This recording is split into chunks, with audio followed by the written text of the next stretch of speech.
This is the Thoughtful Travel Podcast. I'm your host, Amanda Kendall of the notaballerina.com travel blog. Every episode I'll share travel tales from several fellow travel lovers, and together we hope to entertain and inspire you, remind you of some of your own great travel experiences, and encourage you to hit the road again soon.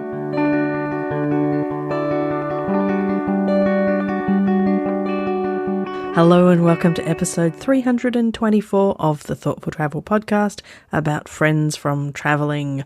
Firstly, let me pay my respects to the Whadjuk people of the Noongar Nation, where I'm recording this podcast today.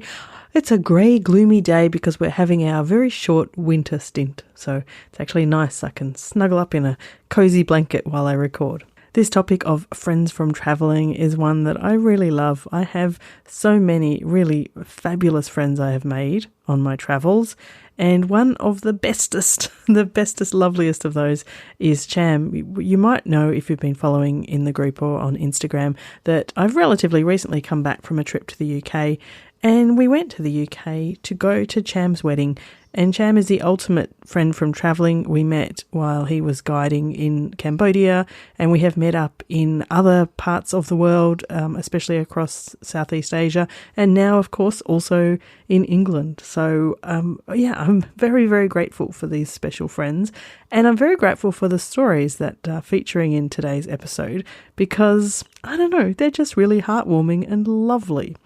Not least of which is this first one from Daniel Troia. So Daniel, he wanted something and he went for it, and the result was an amazing lifelong friendship from travelling. I think it's a really unique and very cool story. So I won't say anything more. I will let Daniel explain how he made these particular Swiss friends.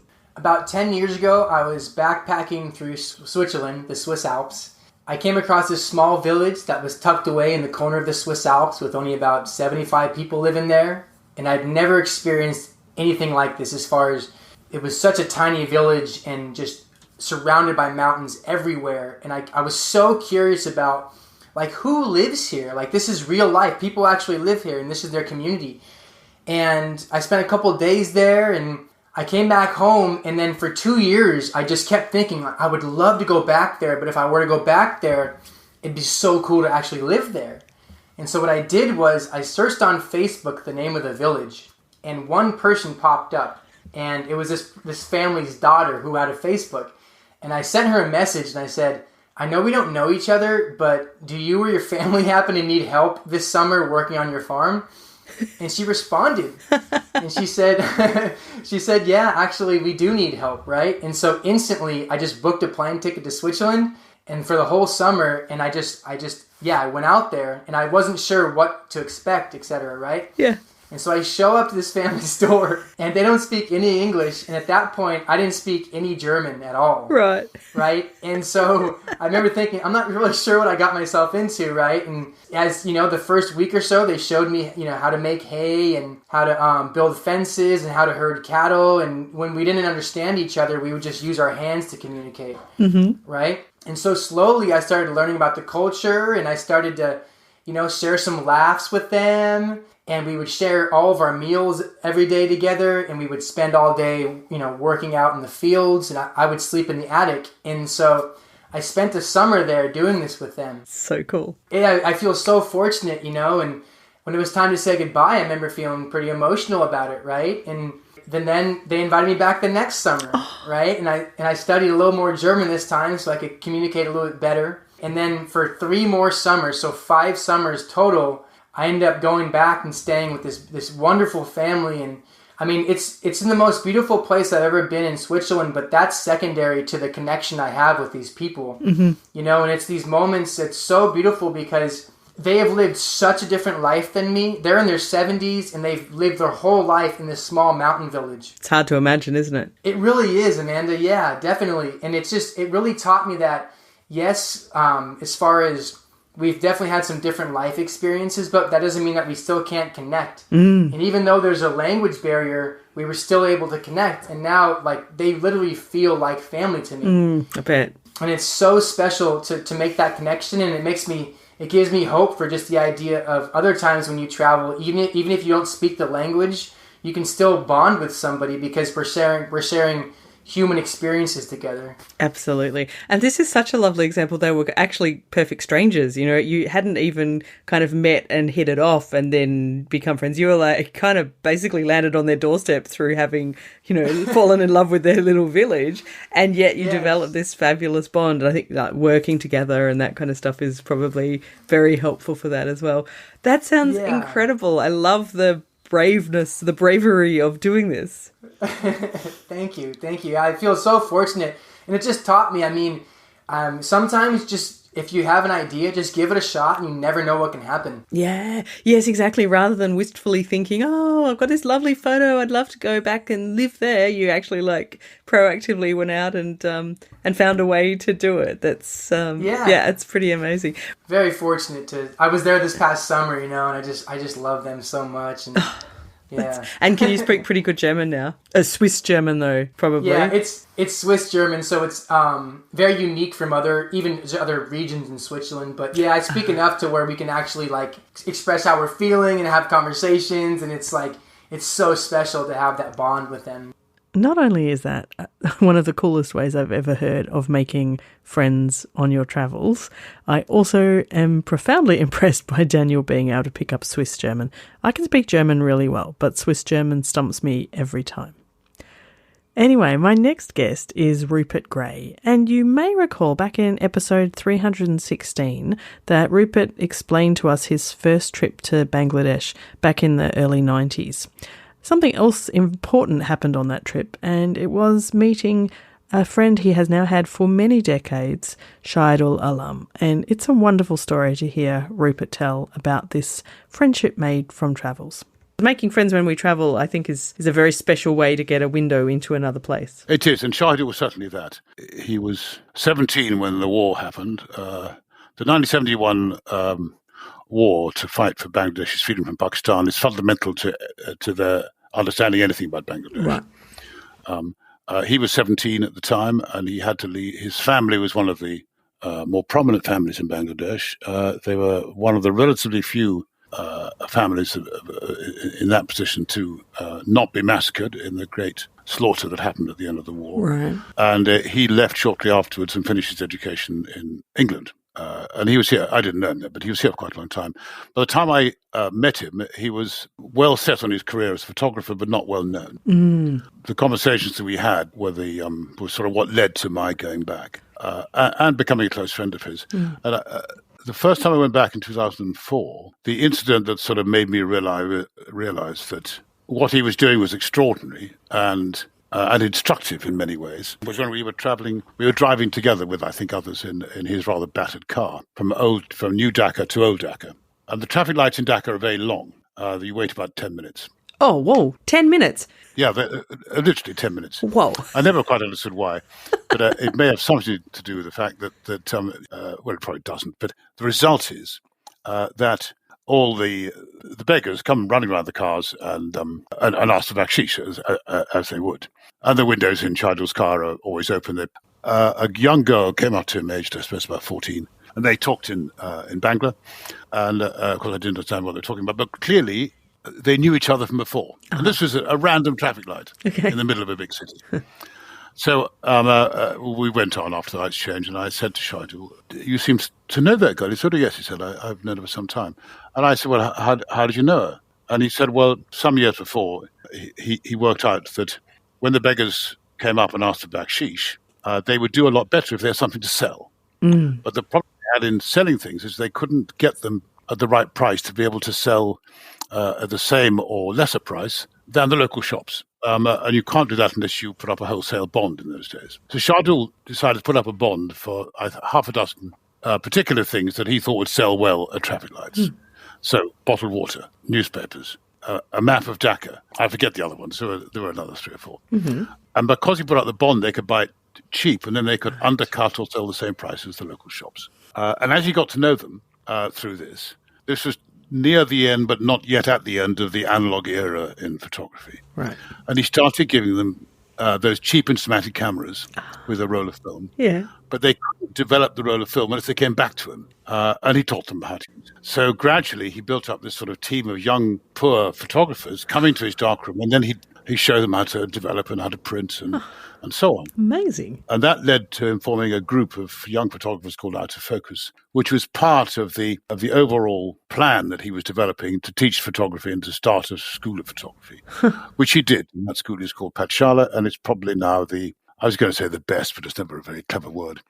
It has a reputation as being one of the finest schools of photography in the world. Right. This is in Dhaka, in Bangladesh. Amazing. Wow. And some of those young photographers who started out on the streets or who came to the school from the outlying villages, some of them having yet to learn to read, and some of those photographers are now world-renowned. And that whole story I found very compelling, and it was that story in the framework of people around it that made me want to go back, and still does. What a wonderful chance meeting then to make this friend that's had such an impact, and sounds like an amazing man. Oh, he is. He is. I often find it amazing. There's a couple of people in my life who I've met very randomly through travels that our paths would otherwise have not crossed, and kind of not imagine having them as part of my life, and learning so much more about so many important things in parts of the world as well. No, Mary, you're absolutely right. It is. And travel is a terrific sort of, I was going to use the word melee. You never know what's going to happen or who's going to appear. And it is a great catalyst for forging bonds and friendships that you otherwise simply wouldn't find in the ordinary day-to-day life. Yeah, and I have this theory that we're a bit more open to things when we're traveling because you have to be, because you're not at home and things are very different, and we're more likely to have more conversations with more strangers or to ask more questions and, I don't know, start to have these deeper friendships develop and more quickly as well. Or you're spending like intensive few days together in different circumstances, and I think it's different. Well, I think that last point is absolutely spot on. I do think that you're operating without any of the usual anchor points and without any of the usual support systems. Yes. And you're sharing what maybe an unusual experience or a hard experience with a complete stranger. It's a very different ball game. Yeah, no, you're absolutely right. Yeah, those shared experiences are a real anchor point for a friendship, I think. Such a lovely, several decades long friendship, and I definitely hope to have similarly long friendships with some of my fabulous friends made from travel. Now, my final guest today is Tracy Collins, and it's super appropriate because although we recorded this chat a month or so back, just this very week, Tracy was actually here in Perth visiting her daughter who's recently moved here, and so we got to catch up in person as well and further our travel-related friendship. Now, in this chat, Tracy tells me about a bunch of different ways she has made really dear friends through her travels, and I think it's a great model for, looking at all of the different ways we might make friendships from travels. When it comes to making friends when I've travelled over the years, I kind of was thinking a lot about this question this topic, because actually I've made friends in so many different ways. Mm-hmm. So the first thing that came to mind was the fact that I've worked in lots of countries around the world. So 6 different countries now. I'm settled in Australia, but I've kind of worked everywhere. And obviously, when you work in a country, you're immersed in the culture, you meet people. But actually, my first ever place that I worked was in France, and I was an au pair. When I was an au pair, of course, there's other au pairs from all over the world. So I met in 1990 a very good friend of mine now, Suzanne, who lives in Aarhus in Denmark. And we have been friends now for 34 years. Mm-hmm. I've visited Denmark a number of times. I'm hoping she's actually going to come over to Australia. And the last trip over, she met my husband. And it's just fantastic because we've kind of grown up together. At 99, I was in my early 20s. I think she was about 19 at the time. She was about 4 years younger than me. So it's just that grown up together. She's had her 2 kids. I've had my daughter. And also what's been lovely as well is through the years, I've had contact with her family. So I met her mum and her late dad when I was over there in 1990. I actually visited her that year. And when I was there with my husband, we actually went round to her mum's house and she made us dinner because she could remember. She could remember the time I'd been over, and obviously Susanna and I had been in contact. So we sat down and we had a traditional Danish meal. So that was amazing. But so not only did I do I benefit from that friendship? But my husband was absolutely blown away by this. And the fact Suzanne's a midwife, my husband's a nurse, the conversations just flowed. Yeah, perfect. It was lovely. So, we're talking 34 years of amazing friendship that has continued and developed. And as I say, we've kind of grown up. And Suzanne has got an amazing love for travel. And she was actually, I guess, because France was the first place I moved to. And Suzanne at 19 had already travelled around Malaysia and Indonesia and did all these amazing travels on her own. Wow. Spoke fantastic English. She'd previously worked in San Francisco as an au pair. I don't know where she crammed all this time into, honestly, but she'd done all this amazing stuff. And I was like, I'm 23. I know I've moved to France, but if Suzanne can do all this, it's inspirational, isn't it, when you see people doing that stuff? Yeah, so she's fantastic. So that was Suzanne was the first person that came to mind, really. The other way is obviously because I write about travel and I have a travel business. So through that, I meet the most amazing people. So I've got a large Facebook group. We do travel consults. When I've been to the UK in the last few years, I've actually been recognised, which is a bit bizarre. And people come up to you and like, "Are you Tracy from the Facebook group? Are you Tracy from UK Travel Planning?" And we get chatting. Oh, and, that's so cool. We're building friendships from that, which has been fantastic. So we now I actually have regular FaceTime meetings, chats. Well, we call them like a cup of tea with Tracy. That's the kind of thing that we do. And we have these cups of tea. It's very English, yes. Well done. Absolutely, very English. Both get a cup of tea going, and we have FaceTime chat. So we had a chat at the weekend with Tina, who's one of our friends who we made through a consult. I've got Deborah, I've got Deb, I've got Catherine, we've got Rob, who's actually now a moderator in our group, who we keep regular contact with. I would never have known these people. Yeah, absolutely. Never. Yeah. Oh, I mean, I completely agree. The number of people that I have become, serious lifelong friends who I meet up with in real life through my Facebook group. It's exactly the same. It's and you kind of forget that they are originally, online friends, pocket friends, and then suddenly, so it's absolutely true and quite astounding and wonderful because you've obviously got something quite hefty in common to start with, obviously a love of travel or a particular kind of travel or destination. And so you've already got that kind of quite a good basis for a friendship to begin with. And absolutely. And then, so we've have invites to visit just about, I think, every city or every region of the States. I think we were actually looking later on in the year, thinking, well, we could go here, we could go there, we could visit all these lovely people that have invited us to go and stay.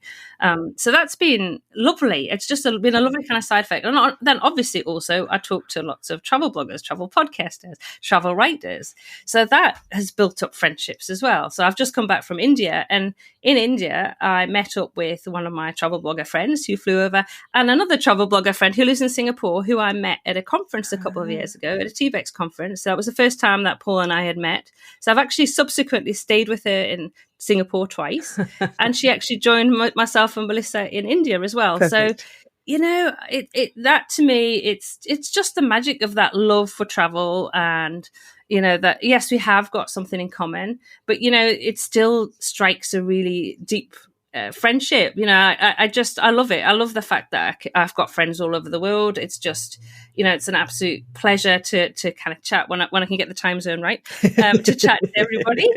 And obviously I've just come back I've been away for 5 months, so I've been doing a lot of traveling, quite a lot with my husband. And we were talking about this morning, actually, about the friends that we made just on this trip. And we were in Japan, and we went to see the snow monkeys. And we happened to share the transport from the ryokan that we stayed at with two Japanese ladies. And actually we got talking because we walked up to the snow monkeys together. And they both Japanese ladies were married to Greek men, and they'd actually come back from Greece, to spend some time in Japan, So they were traveling around together. So that was just a lovely. So we've got their email addresses to keep in contact, and that was just lovely. And I guess the last way, because I was thinking of lots of ways I've made friendships, was actually through house sitting, because I do house sit around the world, and we did a house sit in Wales in January. I did a house sit in New Zealand in September. I'm still in contact with those people. Oh, that's nice. So, the lovely people in New Zealand are like, if you come back to New Zealand, let us know. If we need you to house it again, we'll let you know. Come over and visit. So it's so lovely, and I think that's it. It's if you open your heart You open your mind. The smile goes a long way. I can't imagine my life without those friendships. Oh, I cannot imagine my life without all of my travel friends either. Super, super special and very important part of life. So thanks, Tracy, for all of those great ideas and those lovely tales of friends. So that's it for episode 324 of the Thoughtful Travel podcast. A few links and some exciting news at the end. First of all, Daniel Troia made an amazing documentary about riding his bicycle across America in search of human connection. It's called We Are All in This Together, and you can find out more about that at weareallinthistogethermovie.com. I then chatted with Rupert Grey, and you can find him at rupertgray.co.uk. He has also made a movie as a theme today, an accidental theme. His movie is The Fabulous Romantic Road. romanticroadmov.com is where you can find out how to watch that. I watched it and absolutely thoroughly enjoyed it. It's fabulous. So it seems like, Tracy, you need to make a movie too, because that's the theme. But in the meantime, until Tracy makes a movie, you can find Tracy Collins's 2 podcasts, UK Travel Planning at uktravelplanning.com and Global Travel Planning at globaltravelplanning.com, or just search for those titles in your favourite podcast app. My exciting news is also that if you haven't seen it in social media somewhere, we are going to have the first trip for thoughtful travellers next year. That's 2025, if you're listening to this in the future. And we are going to Peru. So lots of details at notaballerina.com/Peru. Of course, don't forget to come and join us in one of our groups, or both Facebook group and LinkedIn group. Just search for Thoughtful Travellers in either Facebook or LinkedIn and you will find us. And remember the Thoughtful Travellers newsletter at Substack. Just find that at thoughtfultravel.substack.com. And if you need access to these links again, you can find them all in the show notes, and they will be at notaballerina.com/324. As always, thank you so much for listening. This has been another episode of the Thoughtful Travel Podcast. Show notes and other information are at notaballerina.com/podcast. Join me again soon for another chat about why we travel. Bye for now.